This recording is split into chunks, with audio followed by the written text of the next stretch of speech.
Hello, thank you for joining us. As Israel fights Hamas in the south, Hezbollah in the north, it's now looking east. That's where the occupied West Bank lies, now the site of deadly new raids. Early Wednesday morning, the Israel Defense Forces conducted a, quote, counterterrorism operation, which included airstrikes in 4 cities in the West Bank. Hamas says at least 10 militants were killed. The Israeli military has been increasing its operations there since Hamas's October 7th attack. Earlier this week, Israel carried out a separate airstrike in the West Bank that killed 5 people. Agence France-Presse reports more than 650 Palestinians and at least 19 Israelis have died in the territory since the war started. The IDF says it is trying to dismantle growing terrorist infrastructure in the east, but Palestinians are concerned Israel is just trying to expand its war and expel civilians from their territories. CBS News foreign correspondent Imtiaz Tyab is in the West Bank for us. Imtiaz? Well, we're in one of several villages across the Israeli-occupied West Bank where you see scenes like this. This is tires that are burning. Now, these tires were set on fire by some of the young men here who do so because when Israeli forces come through the area, they throw stones at them, and having this smoke cover is really what they use in order to kind of protect themselves from being spotted by Israeli forces. But again, it just underscores the fact that here in the West Bank, we're seeing perhaps one of the largest Israeli operations here in decades. We understand that at least 9 Palestinians have been killed so far, and Israeli leaders are saying that this is really just the beginning. Now, this also comes as the Biden administration announces that it's sanctioning an Israeli NGO that it accuses of providing support to what's described as an illegal outpost here in the West Bank that is behind some of the violence that we've seen against Palestinians. Whatever the case, the situation, as you can see here, is extremely tense, and it's very likely going to stay this way for some time. John. Imtiaz Tyab in the West Bank, thank you.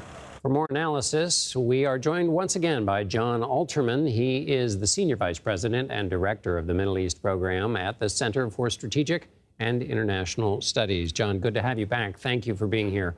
Why the attention on the West Bank? Well, I'll just stop there. What do you make of this new attention on the West Bank? The Israelis have been concerned about growing violence on the West Bank, and depending on which Israelis we're talking about, there is a serious Israeli concern about terrorist groups in the West Bank. Hamas is strong in the West Bank. There are groups not affiliated with Hamas, groups like the Lion's Den that has been growing, centered in Nablus. So there are definitely insurgent groups. There are reports the Iranians are trying to make them stronger, get them more weapons, put pressure on Israel. And there's also the problem of extremist settlers who are trying to put pressure on the Palestinians, create a war with the Palestinians to get their larger goal of Jewish presence on the West Bank and not an Arab presence on the West Bank. And it seems to me that disentangling these groups, both growing extremist groups on the Palestinian side and on the Israeli side, makes the whole place a tinderbox. Absolutely. And the U.S. is sanctioning those settlers groups. Why does the U.S. reach in on that topic when it's been reluctant to intervene maybe in some other areas with Israeli actions? Well, I think it's partly to draw a line under the fact that there are legitimate Israeli actions, and then there are illegitimate actions which are illegal under Israeli law, and which, from a U.S. perspective, the Israelis should be enforcing Israeli law. Of course, there are ministers in the government in Israel who are very pro-settler, who argue that Jews have to be defended on the West Bank, not prosecuted on the West Bank, and that they're the ones who are protecting all Jewish lives, and protecting Jewish lives is what the government of Israel should do. So I think there's a tension where the U.S. is saying that the rule of law has to apply to everybody, and there are some Israelis who say, well, there are different rules for Jews and Arabs. You mentioned the word tinderbox. Between fears of escalation in Lebanon, which is where we started this week, and now this West Bank action across multiple areas, and now, of course, ongoing operations in Gaza, it feels like there's just a lot going on. How do you look at this current moment, the level of violence in multiple places? There is a lot going on, but here's the real problem of the West Bank is it's harder to separate the Jewish and Jewish and Arab populations. There's a border with Lebanon. There's a border with Gaza. There isn't a border between about 150,000 Jewish settlers who live outside the barrier that the Israelis built and this population of several million Arabs. And so a lot of extremist religious nationalists.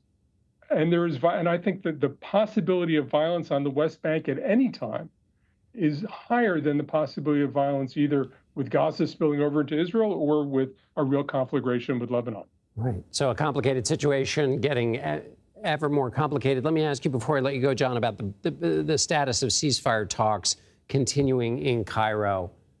Boy, they seem stuck. Help me understand.